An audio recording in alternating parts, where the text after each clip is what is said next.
کو پتہ ہے پرانے زمانے کے اندر غاریں ہوتی تھیں اور لوگ جب سفر کرتے تھے لمبے تو پتھروں اور پہاڑوں کے بیچ میں سے سفر کرتے تھے. وہ غار کے اندر چلے گئے. اب چونکہ طوفان بہت زیادہ تھا, جب وہ غار کے اندر چلے گئے تو اللہ کے پیارے حبیب صلی اللہ علیہ وسلم فرماتے ہیں پتھر اوپر سے لڑکتا ہوا آیا اور غار کے منہ کے آگے آ کے اس نے غار کو بند کر دیا. اب اتنا تیز اور اس مضبوطی کے ساتھ وہ پتھر لگا اور اتنا صحیح فٹ ہوا کہ اندر روشنی آنی بھی ختم ہو گئی. اب 3 لوگ ہیں. تھوڑی دیر تو وہ پریشان رہے کہ شاید اب کبھی بچ نہیں سکیں گے, شاید چاروں جانب اندھیرا ہی ہے اور اندھیرا ہی رہے گا, شاید یہاں سے نکلنے کے لیے اب ہمیں کوئی رستہ میسر نہیں آئے گا. وہ پہلے تو پریشان ہوئے, پھر کہنے لگے یار اس طرح کرو, ذرا غور کیجئے گا میری بات پہ.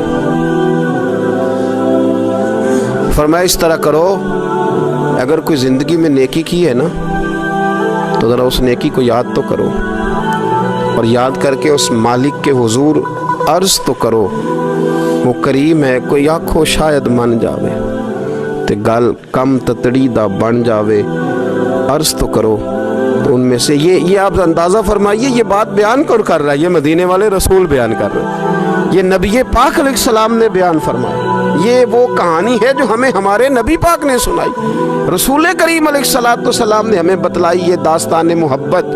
حضور فرمانے لگے ایک نے ان میں سے ہاتھ اٹھائے اور اس نے انداز کیا چھیڑا, عرض کرنے لگا اللہ تو جانتا ہے نا میں نے بکریاں رکھی ہیں, میں غریب ہوں, مزدور ہوں, اور مالک تو یہ بھی جانتا ہے کہ میرے بچے بھی ہیں, بیوی بھی ہے, پر میں جب بھی گھر لوٹا ہوں تو دودھ میں نے بچوں اور بیوی کو پہلے نہیں دیا, بوڑھے ماں باپ کو پہلے دیا. اللہ میں نے ان کے ساتھ ہمیشہ کرم کے بازو کھول کر معاملہ کیا. وہ غار میں تنہا بیٹھے ہیں اور اپنے مالک کو منا رہے ہیں. عرض کرتے ہیں اللہ تجھے یاد ہے نا ایک رات جب میں بڑی دیر سے لوٹا تھا, لکڑیاں کاٹتے درخت تلاش کرتے مجھے دیر ہو گئی, میں دیر سے لوٹا تھا, نیت یہ کر رکھی تھی کہ دودھ سب سے پہلے ماں باپ کو پلاؤں گا. مالک جب میں لوٹا تو وہ بوڑھے تھک کر کے سو گئے تھے. میری بیوی نے مجھے کہا کہ بچوں کو پلا دو, وہ سو گئے. تو میں نے کہا نہیں, میرے ذمے ہے ان بوڑھوں کے دل کو ٹھنڈا کرنا, ان سے پیار کرنا. اللہ بیوی مانگتی رہی, بچے طلب کرتے رہے, میری ٹانگوں میں گھومتے رہے, بار بار آتے رہے, پر میں نے دودھ نہیں پلایا. اے مالک فجر ہو گئی, آفتاب طلوع ہونے کا وقت آ گیا, پر میں نے ماں باپ کے بیدار ہونے کا انتظار کیا. اے اللہ وہ جب اٹھے تو ان کی آنکھوں میں جو میرے لیے دعا تھی اور ان کے سینوں میں جو میرے لیے کرم تھا, اگر تیری بارگاہ میں وہ نیکی قبول ہے تو مالک پھر رحم فرما, نہ اس مشکل سے آسانی عطا فرما. سنو سنو, رسول کریم صلی اللہ علیہ وسلم فرماتے ہیں کہ اس بندے کی دعا مکمل ہوئی تو پتھر تھوڑا سا سرک گیا, اور اتنا سرکا کہ آسمان نظر آنے لگا. جس نے ماں باپ کو منایا ہے, ان سے پیار کیا ہے, پھر یہی بات وسیلہ بن جائے گی رب کے ماننے کا, پھر یہ وسیلہ بنے گی, اللہ اس سے مان جائے گا. پھر رسول کریم صلی اللہ علیہ وسلم فرمانے لگے, دوسرا بولا اور عرض کرنے لگا کہ اے اللہ تو جانتا ہے مجھے اپنے چچا کی بیٹی بھانے لگی تھی, میں اس کی طرف رغبت کرنے لگا تھا, اور میں نے جب اس سے جا کے ارادہ کیا کہ میں تیرا طالب ہوں, تو اس نے مجھے کہا کہ پہلے 100 دینار لاؤ بانا. تو اللہ میں نے مشقت کر کے 100 دینار جمع کیے, اور جب میں پوری طرح اس پر حاوی ہو گیا, وہ میرے قبضے میں آ گئی اور گناہ کا میں نے ارادہ کر لیا, تو اس عورت کے منہ سے ایک جملہ نکلا کہ اللہ سے ڈر. اے مالک وہ میرے قبضے میں تھی, اے اللہ میں گناہ پر قادر تھا, میں چاہتا تو گناہ کر لیتا, لیکن جب اس نے تیرا نام لے کے کہا نا کہ اللہ سے ڈر, اللہ میں ڈر گیا, میں اسے چھوڑ کے آ گیا. اگر تجھے یہ بات پسند ہے تو پھر نکال دینا اس مشکل سے, پھر کر دینا کرم. اللہ میری بھی تو چڑھتی جوانی تھی نا, میں بھی تو سب کچھ کر سکتا تھا, پر تیرے لیے, تیری خاطر میں لذت گناہ سے باز رہا, تو اللہ تو رحمت فرما دے.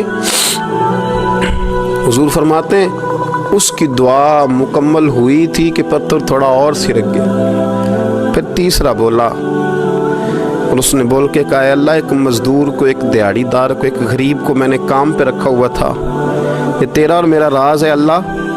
وہ مزدور, وہ دیہڑی دار میرے پاس کام پہ لگا تھا, کچھ چاول میں نے اس کی اجرت مقرر کر دی کہ تو کام مکمل کرے گا تو میں تجھے دوں گا. اور جب اجرت لینے کا وقت آیا تو وہ بگڑ کر ناراض ہو کر چلا گیا. میں اسے ڈھونڈتا رہا, وہ مجھے ملا نہیں. میں نے اس کے چاولوں کی قیمت کاروبار میں انویسٹ کر دی, اس کا تھوڑا سا سرمایہ پر میں نے کھایا نہیں.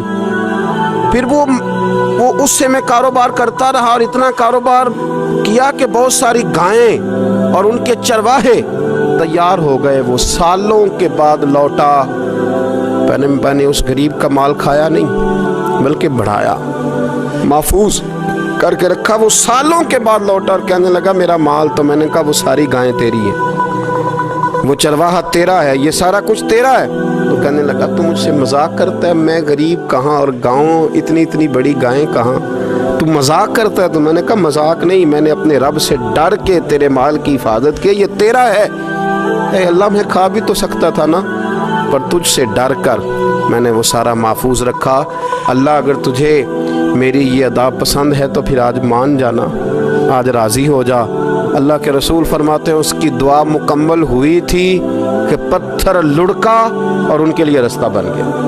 وہ باہر آ گئے تو حضور نے ہمیں بتلایا کہ وہ تمہاری نیکیاں جو چھپی ہوئی ہیں, وہ تمہاری نیکیاں جو تم نے خالص اللہ کی رضا کے لیے کی ہیں, ان نیکیوں, ان اعمال کا وسیلہ بھی تمہارے رب کے ماننے کا ذریعہ بن جائے گا.